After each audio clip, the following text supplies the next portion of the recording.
Get this picture here gives you a layout of what FutureFlight as a building looks like. On the top obviously is the 360-degree capability that we shall go up to in a second. Couple of points to note. This is a vertical motion simulator, so we can simulate different vehicles. What I didn't mention is we can also simulate the entire airspace. Okay? So we can do one part, we can do the whole thing. So entire airspace would be, we can simulate a flight from San Francisco all the way to New York, and everything in between that happens with air traffic control, etc., etc.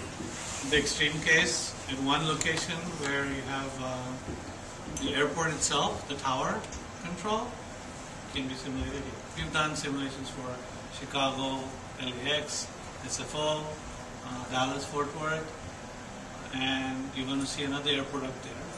You tell me which one it is. Can't give you free rides. It's too late. Anyway, but in this case, what are you testing? So that's exactly what I was going to get to. What do you think we would be testing? The operator interaction with the equipment? Sure. So procedures change, right? So one of the things that is facing the US traffic situation in the airspace is we are talking about 5,000 aircraft in the air at one time. Okay, that's a lot. And what happens, they all have to come in at different airports or take off from there. So when it gets to that 50-mile radius near an airport, things start getting a little hectic. So, simply put, we're looking at a next generation philosophy and operational tools so that FAA can make the skies safer, but at the same time more efficient, fuel-wise, reduce delays, so increase the capacity. So right now, San Francisco, when you come in, on a regular day, fine. On a foggy day, we have a problem. So daily, their normal throughput is about 60 operations per hour. When there's fog, they get cut back to about 25 to 28. Okay? So if NASA can help them increase that throughput by using the more modern tools, GPS, etc. So to get an appreciation for the thing, look at this way. If you can see the aircraft visually, they can do parallel approaches. That's why they can achieve 60 per hour. If they cannot see each other, guess what? They try to space them out more, so your throughput becomes less. So by using GPS and other tools, if we can give the pilots up-to-date information, so they have a little better faith in what's around them, so they meaning the humans, have different ways of guaranteeing and being aware of their surroundings and their conditions. They feel safer. Because, pilot has a big responsibility trying to fly these big, huge planes. Lots of money involved, but lots of lives. So you add it all up. If we can help San Francisco bring in 35 instead of 28 or 40, to them it's a big plus. Okay? Because they are answerable to the airlines. Okay? Airlines pay them what? Fees, right? Come and land there and sit there for whatever time. So in terms of business, the customer is the airline. The customer service giver is the airport. So just a couple of little points. One is the whole airspace can be simulated, and that's where we can bring in the flights can be simulated on the VMS and the other simulators examples that we have. The airport tower here, the other controllers, we have a room here which says RAM controllers or control positions. They are sitting at computers with radar screens like the normal controllers do in their jobs. Going forward, this radar is going to change. They're going to use GPS equipment to give more accurate information. And then you see a line that says pseudo-pilots. So if I'm simulating the whole surrounding area to the airport, what do I need? I need the tower, I need the controllers, I need the aircraft that's coming in to land or taking off, but I also need the surrounding air traffic. So pseudo-pilots basically are pilots that are simulating that surrounding air traffic. So the controller says, aircraft AA-123, take this heading, change the altitude. One of the pseudo-pilots will change the aircraft condition to go to the new state. Okay. So if you combine all these, we can simulate the entire operations with the human interaction. That's the key. The controller says do this, the pseudo-pilot hears something else, or hears it right but types something wrong.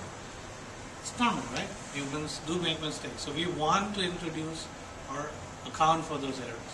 So if we find that there is certain, the message that the controller gives, if that message itself could be more efficient or simpler so that there's nothing lost in the translation. So procedure change could be something we are researching. Okay? So do you ever need to tie your simulators across the campus together? Yes. So earlier I did mention separately we can do simulations in each facility, but together, if we tie them together, network, we can simulate a more powerful simulation. So example being, let's say you wanted to simulate an emergency situation in DC.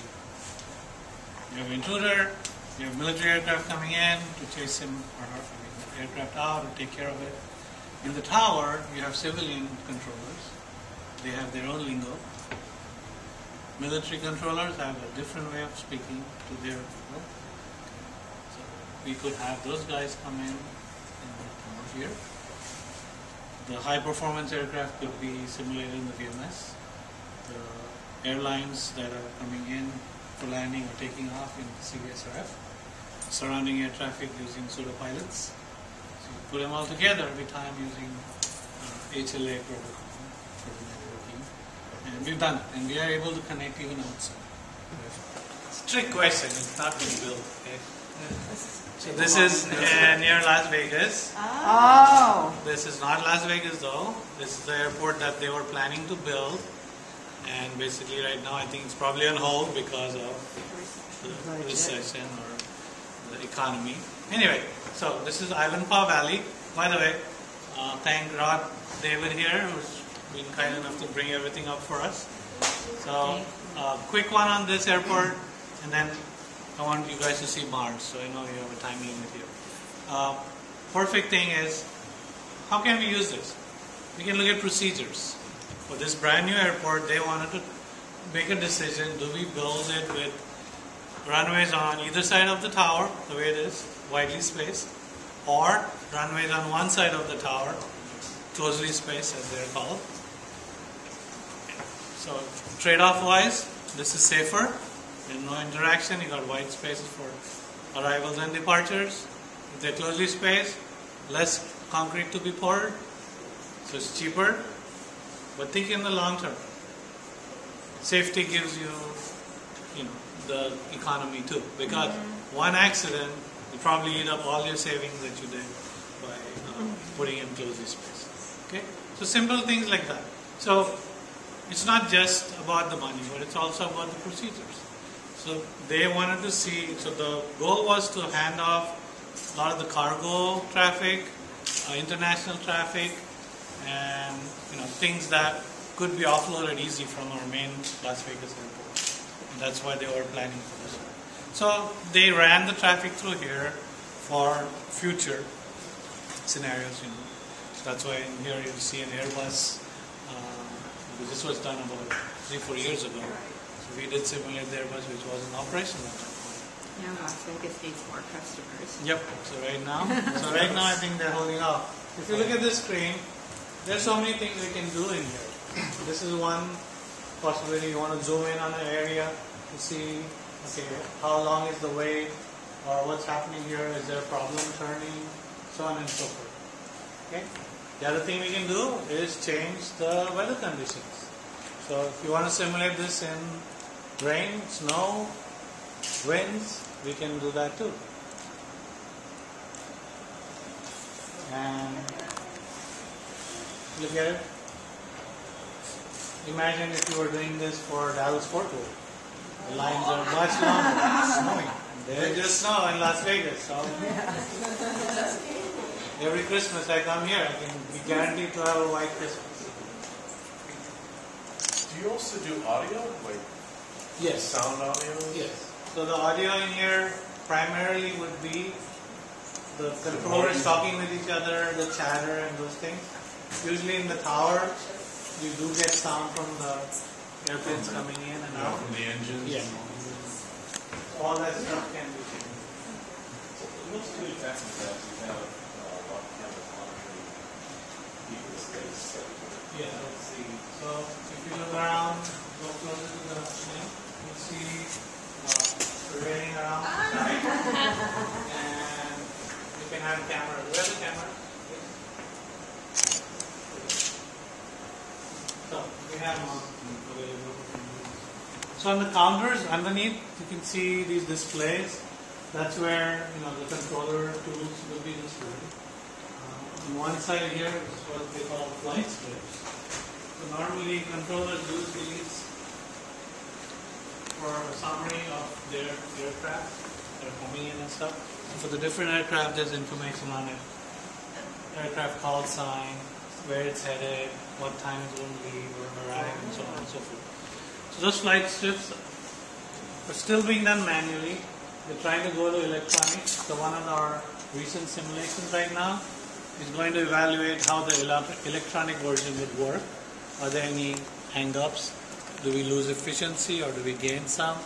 Do we lose safety? All those issues are there. I mean, simply put, if you look at the cockpits today, they have CRTs, right? You have this beautiful screen that you can put anything on it if you want. Facebook if you want. But is it safe to have Facebook on it? I don't know. Okay? Long time ago, all the gauges were hard, circular gauges which had a dial, analog stuff. At some point, somebody had to decide, okay, when I go to CRTs, do I just put the same gauges on there, or can I do more? That's where NASA came in. NASA did the research in the other simulators to see, okay, how much information can we put there, which would still be safe, which would be better, not distracting, so on and so forth. Okay? So this is done systematically because guess what? These decisions affect our daily lives. Okay? If you distract the pilot, I might not arrive in New York. Okay? Simply put, I want to make or guarantee that safety. And FAA has a really big responsibility to make that happen. So NASA helps. NASA does research, or let's say any product has a level of readiness from 1 to 10. Okay. You want to go to the night scene? Thanks. 1 to 10. NASA operates in levels 1 through 3 normally. They are trying to do. So enjoy this. I'm going to shut up. Wow. That was real. Airport. If I was the mayor of Las Vegas, or say you are the mayor of Las Vegas, you were supposed to sign off or authorize this airport construction. Okay, so you're the mayor. I'm the contractor. If I were to use this to convince you that, hey, you will be signing to such a beautiful airport, what do you think? Does that impress you? No?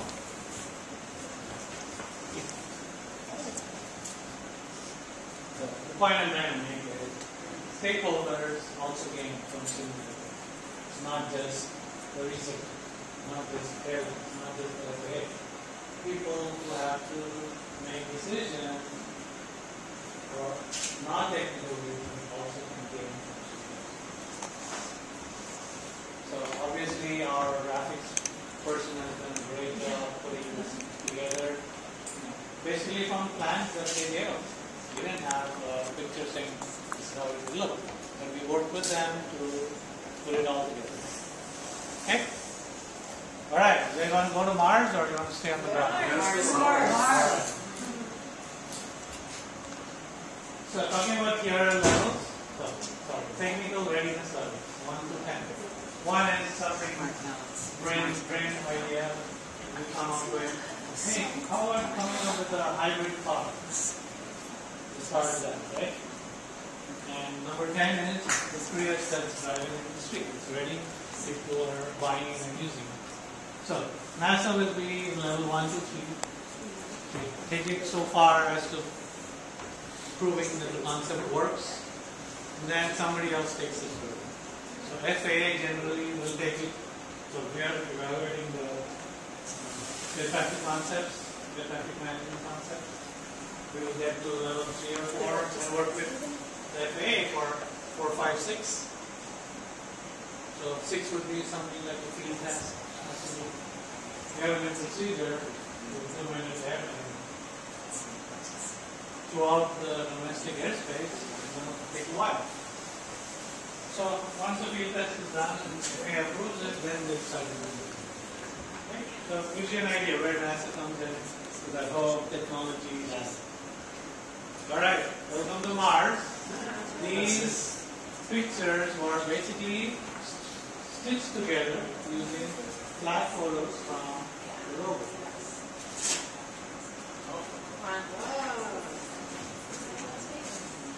Yeah. That's my gift. Oh, but it's built in casino. Yeah. Where's the airport? Yeah. So, Rod is showing you all capabilities that come in handy. Okay? You can move the eye point to where you want. So, let's say when we're building a new airport like Ivanpah, they have something that's called tower sighting, meaning you want to know, will my tower work in this location? Is it high enough to do the job?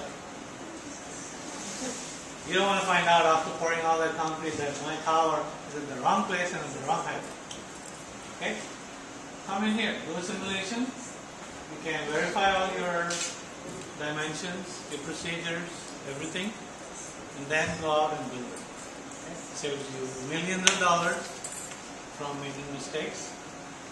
All you have to do is spend maybe a couple of $100K here and simulate everything and find out any little things that could, have caused you, let's say, a lot of pain. A couple of interesting items here. If you look over to the right side there, it's a shiny object. That is the heat shield of the lander. And then over on that side is a white object. That's the parachute. That actually was tested in the NFAC wind tunnel here, about 2005 or 6 or so. So, the Mars, you're going to cycle through different images, about 6 or 7 of them. Take pictures all you want, look around. Basically, what you're seeing is the craters where the rover basically were landed, and you'll see the solar panels on this side here. If you look at it, they look pretty clean. One of the thoughts was these would get covered with dust, and after so much time they would be, inoperational. They wouldn't do the power function that was required. However, pleasant surprise, the winds help move the dust out, and these things are operational longer. So sometimes there are pleasant surprises, not always bad. Next picture, you'll see the rover coming. The track rover. I don't know if you guys know. I've seen on the net. Okay, how does the actual Mars rover get there? So from the spaceship, basically, a pod gets deployed, and it comes down with a parachute. And what you're seeing is the bounce marks. So as the parachute comes to a certain level of altitude, the pod has airbags around it which open up, and those are the bounce marks you see with the ground airbags sort of. So if you go to the net, look for the Mars pod. The airbags are down here. So the airbags are outside the pod. The pod bounces basically until it comes to a standstill. Then the airbags deflate and the pod opens up. Okay? Tiny little pieces open. And then the rover is inside the pod, rolls out, and then does its job. Alright.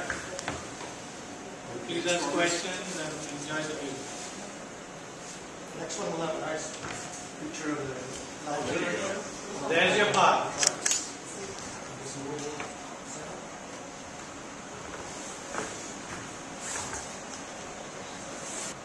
Think about what do we do? You've seen the wind tunnel, you saw the simulator, you saw this one. How does all this come together for aircraft, for example? Look at the life cycle of an aircraft. Somebody thinking,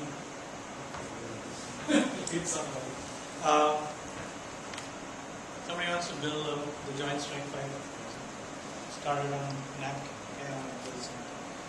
By the way, that is the paper plane. That's not the one. When somebody says, I have a paper plane, it's not that one. It's the one we do on this napkin. So that's one stage, and then the last stage is your aircraft flying up there. What do you get? Somebody starts with the concept, somebody else takes it and says, hey, you know what? These days, we have many different fighter planes, so we don't have to start from basics. Hey, how should it look? You can borrow different concepts that worked well for different things. Remember when they built the Taurus and the Sable, they used good things from different cars and tried to put in one. Same. So you get to a stage where you say, okay, these are the systems I want to put together. Then you put the aerodynamicist to work, the propulsion person to work, the landing gear person to work, so on and so forth. So the different disciplines will work on it, come up with models, etc. And then they'll see, okay, together can they work? So they generate a computer model. So we have one computer. Next stage, we can actually simulate. So at that point, you just do a computer simulation on the desktop. You get to a point where, yeah, I can see it will work. It will do what we need to do. Talking about the plane. Next step, they can make a decision. Yes, we have it there. We have a few kinks to work out. Let's go in the motion simulator and figure out, can the pilots handle it? Or do they have any inputs? Should we do something different? So their feedback feeds all the way back. They can make some changes, bring it forward.